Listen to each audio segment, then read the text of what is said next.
just having this conversation about body composition and why you cannot be super lean, because you have to plan for that. Your body's going to is going to need fuel, and you're not going to eat it. You're going to have have it on you. Yeah.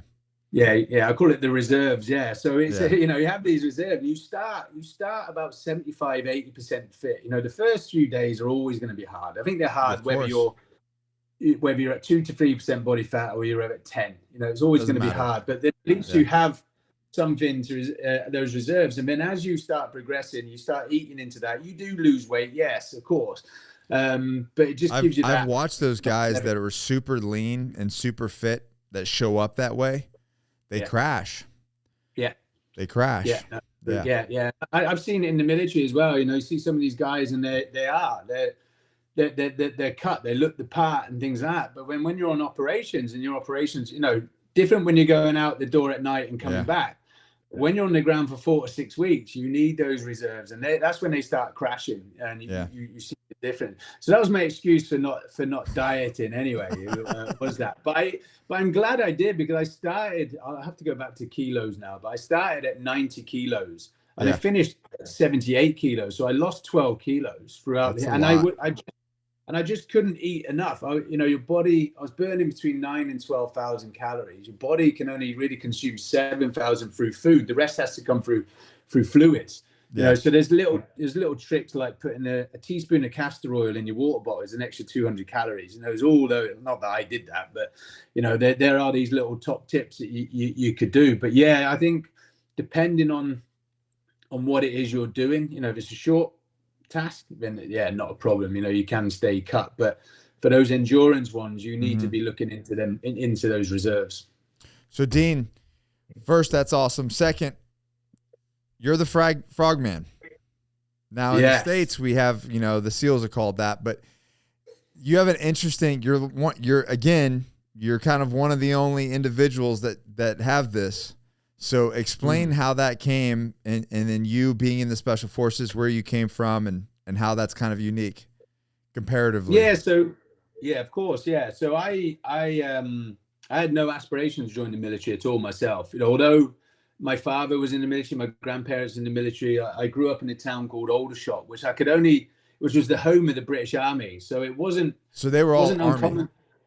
They're all Army. So it wasn't uncommon to see guys, the parachutists. It was the home of the parachute regiment, the Red Devils, all these guys. And so, but I never really had an aspiration. I always wanted to be a fireman. But I went to college.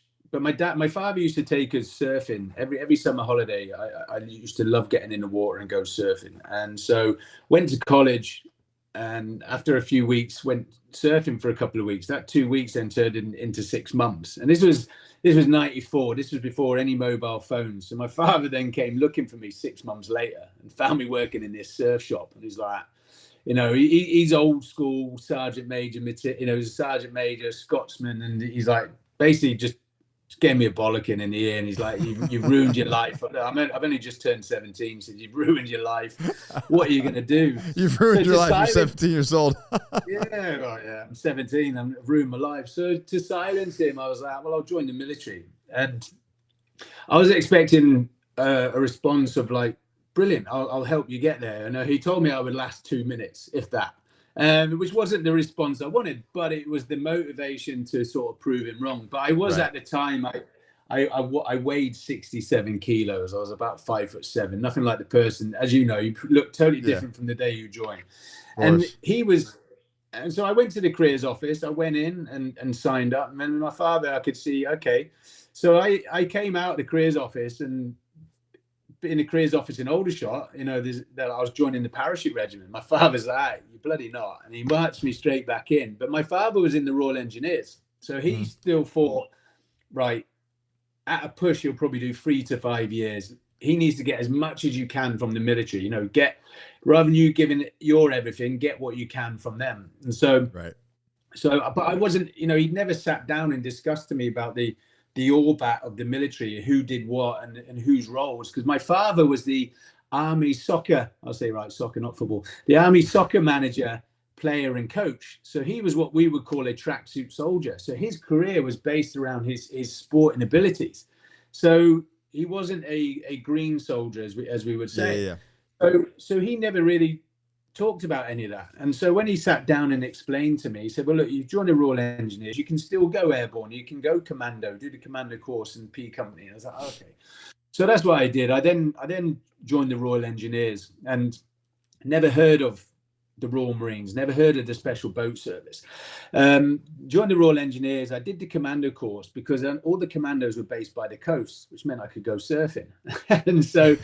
and I did 8 years with Brigade Reconnaissance Force for Free Commando Brigade. I did a period of time, a year as an instructor on the commando course. Majority of my career was with the Royal Marines and the Green Berets back there. I then got promoted to sergeant, and I was then the senior diving instructor at the diving school, the military diving school. So I had a real passion and love for the water. But coming from the army to go Tier 1 Special Forces, you could only go to the SAS. Right. The only guys that were going SBS were the Royal Marines. It was 100%. Right. But the SBS were losing candidates because Royal Marines can go to the SAS. So they were losing candidates to the SAS because not everyone likes diving. You know, it's quite alien for some. So it was just at the right time, the SBS decided to open it up, try service. So unlike here with DevGru and Delta, they have their own separate selection. Ours is the same anyway. So it's not as if it's a different selection. It's still the same selection for 6 months. It's just where you go afterwards. Where you go afterwards, yeah. So, you know, much to the disgust of my friends in the SAS, I was like, well, I'm going SBS. And, they